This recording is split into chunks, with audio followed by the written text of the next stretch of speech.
Hey cuties, welcome to the dark side of perfect. I'm your host Maggie, and today we're going to be talking about building community. Whether that means you move somewhere new and you're looking for friends, or you want to expand your community where you currently are. I know a lot of podcasts have episodes about building community and about third spaces and what all that kind of looks like, but I do think it's really important as a perfect girl moving forward to find your community, build your community, and find the confidence to find friendships. So let's talk about it.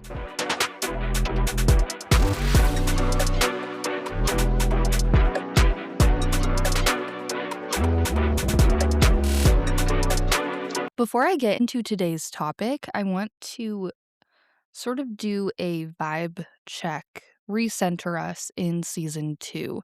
The first episode of season two was with my sister, and we talked about breaking the mold from season one.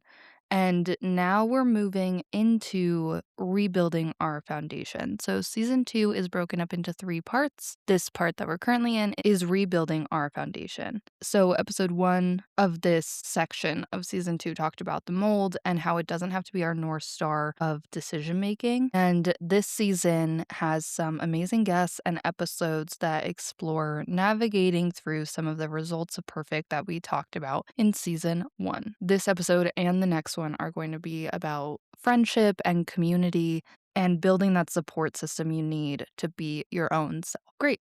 So now let's talk about building community. When I was a kid, we moved a lot, like more than you think. And I was constantly having to make new friends and figure out the lay of the land in a new place. And when I went to college, it was the longest I'd lived in one place pretty much ever. And I made friends and a community in college and, a little bit through high school, whatever. But I made friends in a community in college. And then right after graduation, I moved to another state, to a city I'd never lived in before, where I didn't know anyone. I didn't have any family. I didn't have any support system. I just had my partner who I moved with, and my path was up in the air, and I was stifled, I guess. I was kind of restricted by the loneliness that I created for myself because I was scared to go out and create a community based on these podcasts and these shows that I have watched and listened to about how to build a community. And because of that, I stayed in my house relying on my partner to be my community, to be every aspect of support that I needed. And of course, I had some long distance friends who I spoke to often, but a long distance friend can't go to a random movie on a Tuesday with you or bring you soup when you're sick. And so a lot of my in person support system was on my partner. And that's a heavy load for him to have taken on. I didn't have a space to make friends. And since no one forced me to leave my house because I worked from home, I didn't. Not until I realized that I needed friends to leave, but I couldn't make friends without leaving. And it didn't mean that I didn't love my college friends and that I was leaving them behind. It meant that I needed support and love in the context of my current life. But to that point, building community, if you're in a new place, or even if you are where you currently are, you're not going anywhere, you just want to make some new friends, it can feel like you're leaving friends behind or like you're splitting off parts of your heart and giving attention to other friends when maybe you think that your oldest friends deserve the most attention. So it can feel like leaving them behind or ignoring certain friendships that you've had. But building community can also feel like loneliness. If you ask someone on a friend date and they say no, or if you can't find a community, or if you're sitting in your house surrounded by a shroud of loneliness, thinking, I have to make friends to leave, but I can't make friends without leaving, then you feel lonely. But your life is big enough to support who you are today. You don't have to leave anyone behind. You can keep the friends that you have, but you can expand your network to support who you are today. Another part of building community is building confidence. You need the confidence to build your community, to get out of your house, to find those friends, to walk up to people and ask them if you can sit with them or ask them if you could get their number. It takes a certain amount of confidence. And when we're surrounded by this shroud of loneliness, I feel like it can create this sort of bubble of insecurity in our minds where we tell ourselves that maybe we aren't deserving of friends and that we don't need connection because we are secure in ourselves. But really, what that leads to is the lack of confidence to go out there. So, part of this episode and building community, and my next couple of episodes is going to be talking about building that confidence and trying to find the security in yourself to be alone and go on solo dates, but also to expand yourself outward and build the confidence and create the intentionality to expand your network and expand your community. So now that I've talked about why community is kind of a scary word and why we may stop ourselves from searching for community, especially if we have friends already, especially if we're in a new place, since I've talked about why that's scary, which I didn't mean to start with that, it's just the way that it happened. So I talked about why it's scary. Let's talk about why it's important.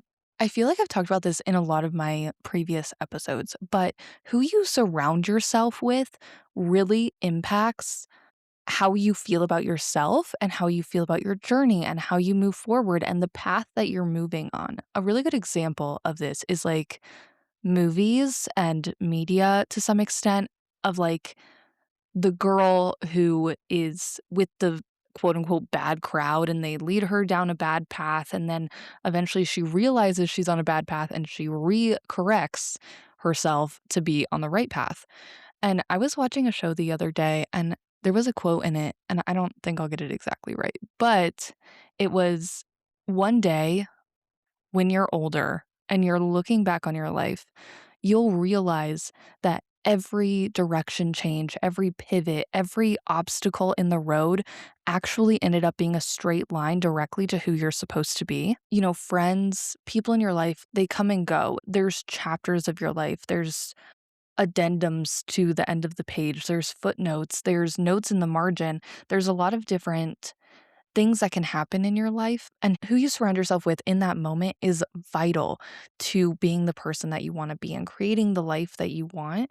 Because, like in my Should Trap episode, we were talking about how the words that people say to you, even if they don't mean it as a should, or even if they don't mean it as an insult, or even if they don't mean to use that tone with you, those things affect you and they affect the image that you have of yourself. So, a big part of why building community is important and why building the right community is important is so that you can have a good self image and surround yourself with people who will push you on the right path. Another part of it is social aspect. I think COVID really taught us that we do need some sort of social aspect in our life for our mental health. Having someone who thinks about you, someone that you talk to, someone that you can help if they need it, or they can help you if you need it. Someone who you have that symbiotic relationship with is really important for your mental health and really important.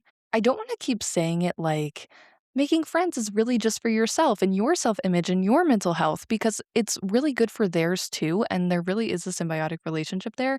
And I feel like all my pros that I'm saying right now are very much like, this is why it's good for you. When really having community and helping other people, it's good for the world while also being good for you. It's good for your mental health. It's important. And I feel like that's pushed on us so much is like community is important. And I really agree with that. I really do. And I wouldn't have agreed with you if you would have asked me like 3 years ago when I was sitting in my house in Texas alone and not wanting to make friends. But I do believe that now. I have a really strong community now and a really tight group of friends. And we talk almost every day and we do things together. And even though we have our separate busy lives, we all make time occasionally to all come together and support each other. And we have this big group chat where we send good news about our life that we do. And every Monday we send photos of our favorite time of the week to each other. And I never knew that having a community like that would be so important and so impactful for me. But having these people who, something as simple as sending Monday photos is so wholesome and powerful and makes me feel a little bit more whimsical, and it makes me look for things that cause me joy throughout the week so that I can send my picture on Monday to them of the thing that brought me joy this week. And that is why community is important. It makes you feel whimsical, it brings you joy, and even if some friendships are hard, if they're the right friendship for you in this time, even if they're hard, it just makes you feel a little bit more whole that you have that social aspect to yourself. In this episode, I want to bring some skills that I have learned as a nomad, as someone who has moved a lot, been in a lot of different situations, both growing up and as an adult who was building communities from scratch. So I want to share those skills to help us find or expand our community, find our support system, and get comfortable creating our own third space, which I'll talk about in a second, when the world of social media has shifted the idea of community and friendship. So let's talk about technology for a second and third space digitization problem. So I'm sure that you've heard the term third space before, but it's basically the space outside of your work or your home where you meet people and where you have community, even if it's like a passive community where you just are walking through a coffee shop at Tuesday at 9 a.m. and you see the same person who's also always there at Tuesday at 9 a.m. You say, "Hi, how are you?" You move on. It doesn't really go further than that. But you have that space where you connect with people in person, and that's third space. I often think about how was this done before technology, or what did life without this technology look like? And what it looked like in my imagination is hanging out at home, but then you go places. You go to a cafe, you go to the rec center, you go to the library, you go somewhere and you have your people or you meet your neighbors, and they relied on human connection as opposed to connection with technology to fill that gap of community and find their people. So while we're all connected now through Instagram, TikTok, X, Facebook, whatever it is, while we're all connected through social media, we're missing that passive community. And I think it's made us a little bit afraid of community and a little bit afraid of people because it's easy to be behind your screen and talk to someone or express yourself behind a screen. It's harder to go out around people if you're never around people and know how to act in that situation. If someone comes up to you, you don't even know what to say because you weren't able to practice it in your head beforehand if someone initiates conversation with you. So the loss of the third space and the digitization of the third space has made us lose that comfortability with people, I think. So without that third space, our life ends up feeling very much go to work, go home. And this creates the idea, or I guess like the compensation in connection, where our partners and long term, long distance best friends become our whole support system. And that is a lot of pressure on them. It's expecting them to be every aspect of self to support you in every aspect of yourself. And that's a lot of expectation to put on another person. However, I'm not trying to villainize technology. I do think it's a great tool to stay connected with people. For example, one of my best friends I met on Bumble BFF, and we are still friends to this day. She was a bridesmaid in my wedding. But other than that, most of my friendships are made in person. I usually try and get out in the world, do things, try and meet people in person who have similar interests to me so that I can build the community in person. And then I make a real concentrated effort to stay connected to those people and plan in-person events if they live in the same town as me. Or with my friend who I met on Bumble BFF, we no longer live in the same place, so we fly to each other once a year and we stay connected that way.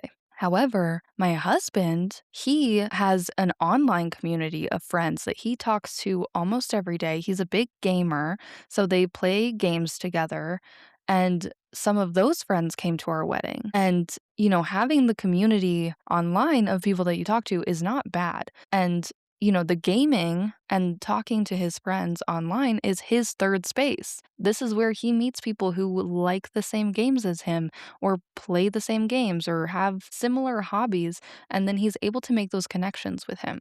For me, as a non gamer, I like to find those connections in areas that are more in person and more in line with things that I like to do, like book clubs, pottery, dance classes, Pilates, things like that. So, with that example in mind of the digital community versus the in person community, reclaiming the third space, I think is important, not just for actually making friends, even though that's obviously a huge part of building community, but not just for making friends, but for being around people.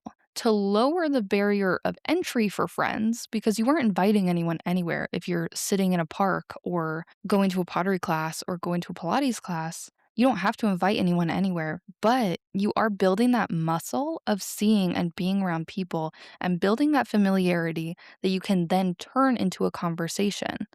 And I feel like being around people and building that muscle, it helps you to build that confidence because other people are in that third space too for exactly the same reason. Everyone's just looking for their people. So you see other people go up and initiate conversation, or you see two friends who are going to Pilates together and you think, wow, I want that. So then you find someone who has those same passions as you, and then you can do those things together. Now, of course, as a perfect girl with our all or nothing mindset, we can get stuck in wanting what I call like a soulmate friend, or even using a current friend to fit them into being everything all at once. So, someone who reads the same books as you, someone who has a similar job, same workout routine. And I would argue that it's healthier to find people who can be themselves and meld with you. Maybe not like a siloed workout only friend. So there can be different sections of friends. There can be the old friend who you've been best friends with since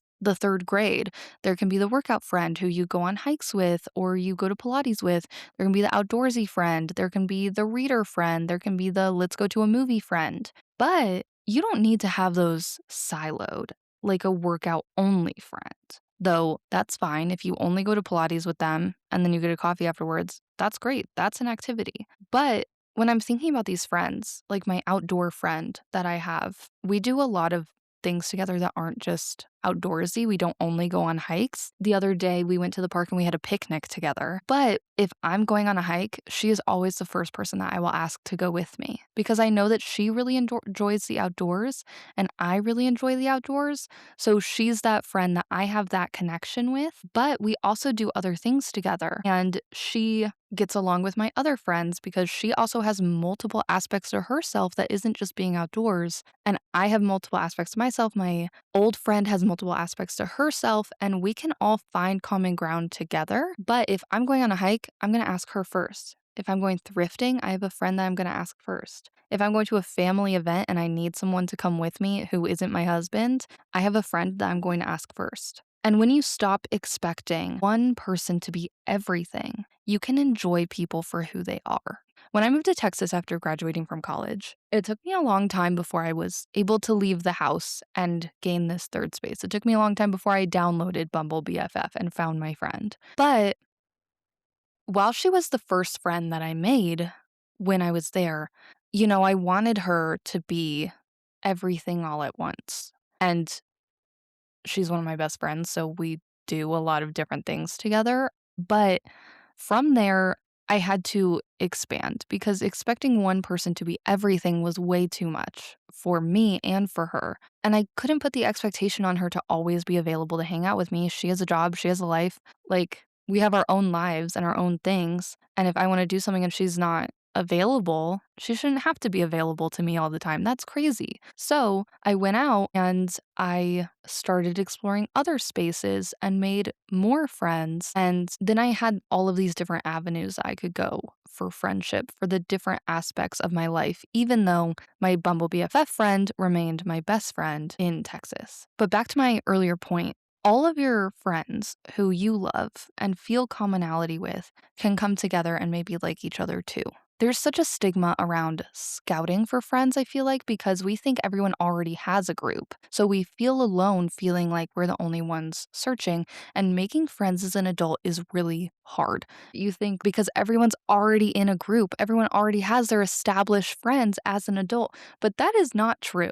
Everyone's looking for friendship pretty much all the time. There is so much space in our lives to support friends. And you can have a small knit group, you can have a huge group that spans states that you only see at certain times, but If you make a friend and you introduce them to your group, then they can make friends within that group. So why would that not be true for you? You make a friend, they introduce you to their group, and then suddenly you have more friends because you know that you have something in common with these people because you were friends with the first person to begin with. I think one of the other stigmas around scouting for friends is most people want someone else to initiate. There's that lack of courage and that fear of rejection. So they sit there and wait and then go home kicking themselves for not starting that conversation, for not seeing that girl with the really cute skirt and saying, "Hey, that's a really cute skirt. Where did you get it? Oh my God, I love that store. Maybe we should go shopping sometime and you can help me pick out a cute outfit for the next event." It's hard to start that conversation, especially when you don't have that muscle growth of being around people and knowing how to talk to people because we are all chronically online and chronically in our homes trying to stay connected over the internet. But at the end of the day, you are the curator of your own life. You are responsible for your own ecosystem. And if you don't like a part of your ecosystem right now, and if that part is that you don't have enough friends or you don't have a friend who wants to go hiking with you, then it's on you to go out and find that friend. So, how do we do that? How do we go out and find that friend? Well, I have a couple of different ideas and take them, leave them, comment if you have more ideas on how to make friends so that people listening to this episode looking for their community can see how other people do it. These are just some things that I was thinking of as I was outlining this episode. So, the first one is the most widespread tip of building community ever, which is leverage the group, join a book club or a hobby group. And I know what you're thinking. How do I find a group? If I'm moving to a new place and I know absolutely zero people, how am I going to join a book club? Well, there are a couple of different ways. So, for book clubs specifically, local bookstores, if you find like one with a coffee shop in it, super cute bookshelves, whatever, they often have meetups and book clubs that you can join. For a hobby group, it depends on what your hobby is. If you love dancing, go to an adult dance class and then find someone who is also in that dance class and make a connection with them. Or if you like pottery, same thing, go to a pottery class. And, some of these things cost money, sure, but sometimes that's the price that you have to pay to build community. And the free ways of doing it are like if you go to a bar and they have one of those flyers that have their events, go to the bar, go to the event, bring your husband, bring your longtime best friend, go to the event and see if you can find anyone there who you might jive with. Also, not an ad, meetup.com. I've used this before. You can put in your city and they have all kinds of groups and social events in your area. And even if you don't want to join the groups or the social events, they often have the locations of them. So then you know that there are community building aspects at those locations. So then you can go to those locations and see who you could build a community with there, or you could go to the social events that are on it. It's meetup.com. This is not an ad. It's just something I've used in the past. And then you can go to social events. And then if you aren't vibing with the group activity that you're doing, you just find someone that you vibe with.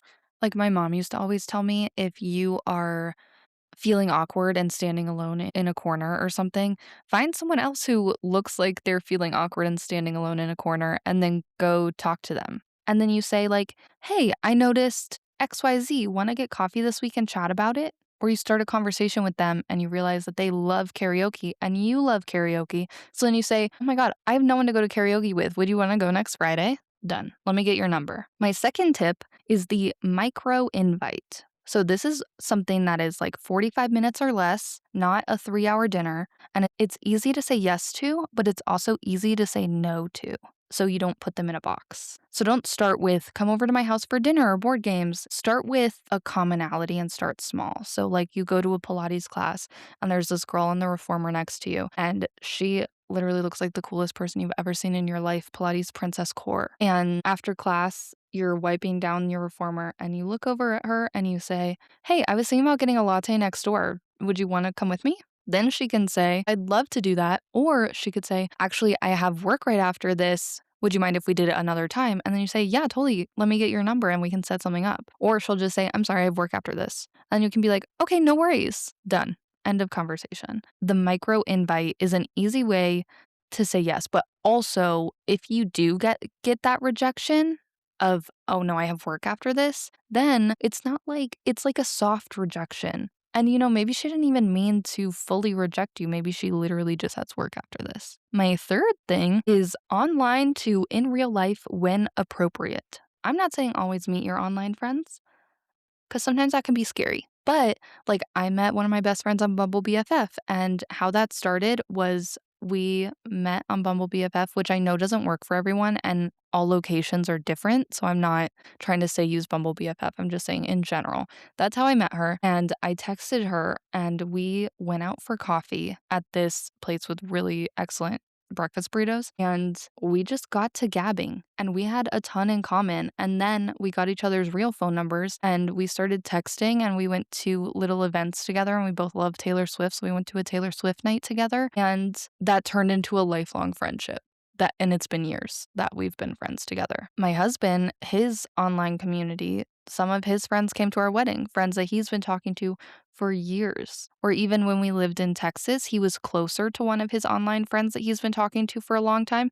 And so we went and we got barbecue with him and his partner several times. So if you have an online friend and it's appropriate to meet them and you know who they are, then it would make sense to bring that into the real life space if you can. Number 4. This is the hardest one, so I need you to stick with me, okay? I call it the 1, 2, 3, go in a common space. So this is building that muscle of being around people, learning how to talk to them, and building the confidence and building the thick skin to deal with rejection. So 1, 2, 3, go is you're cleaning your reformer at Pilates. The coolest girl you've ever seen is right behind you. Your heart is going pitter patter in your chest, and you don't know how to say what you want to say, but you've been practicing it the whole class of asking her to coffee. So you're wiping down the reformer, you take a deep breath, you count to 3, 1, 2, 3, and then you turn around and you ask her. You don't give yourself a second to guess. You turn around and you ask her. Or I saw this TikTok the other day of this girl that was talking about restaurants and how if it doesn't have a hostess, you can just sit with people. And I've never thought about that before. But like if a coffee shop is full and there's a table that someone is at and they're just sitting there by themselves, you can go up and ask if you can sit with them. You might not make a friend out of it, but you'll build that muscle of sitting with people and building that connection with people, even if it's not like a one-on-one friend date connection. My last one, did I say the last one was my last one? I don't know. My last one that I'm just thinking of now is be comfortable doing things alone. If you want a friend to go hiking with, one of the first steps is going hiking alone, getting comfortable going on a solo date. Because if you're hiking alone, there might be another girl on the trail hiking alone with her dog. And then you can be like, can I pet your dog? And then you can strike up a conversation of, do you go on hikes a lot? I have been looking for a hiking buddy. Would you maybe want to go on a hike sometime? So if you get comfortable on the solo date, that could turn into a friend date. But that involves starting by leaving your house. You have to leave to make friends. You have to put yourself out there. You have to get into that common space. Pulling this back around to the start of this episode, I have moved a lot. I have made different friends in a lot of different places. I have held on to some of those friends. I have lost some of those friends. Friendship is easier growing up because you have school and high school and these common spaces where you're always with people and you have to make friends to survive. You have to have someone that you talk to. As an adult, it's harder because no one is forcing you to leave your house. No one is forcing you to get out there. But if you go to a trivia night at a brewery and you ask someone if you can join their team, that takes courage. And courage is hard too. So it's important to build that muscle. Friends are hard, whether you move somewhere new or you just need someone to fill an unmet need.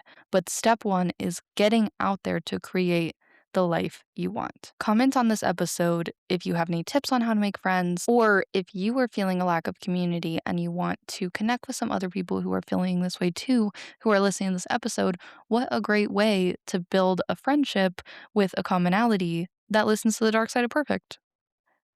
Thank you so much for listening to this episode. I hope that you learned something about building community. I know that I didn't capture everything that we possibly could have talked about on this subject. So if you want me to do a part 2 to this, or if you have questions or ideas, feel free to comment them. I'm sure other people would love to hear what you have to say. I would really appreciate if you would follow and rate the podcast. Any interaction really does help. If you are on Instagram and you would like to follow the podcast Instagram, it is darksideofperfect.pod.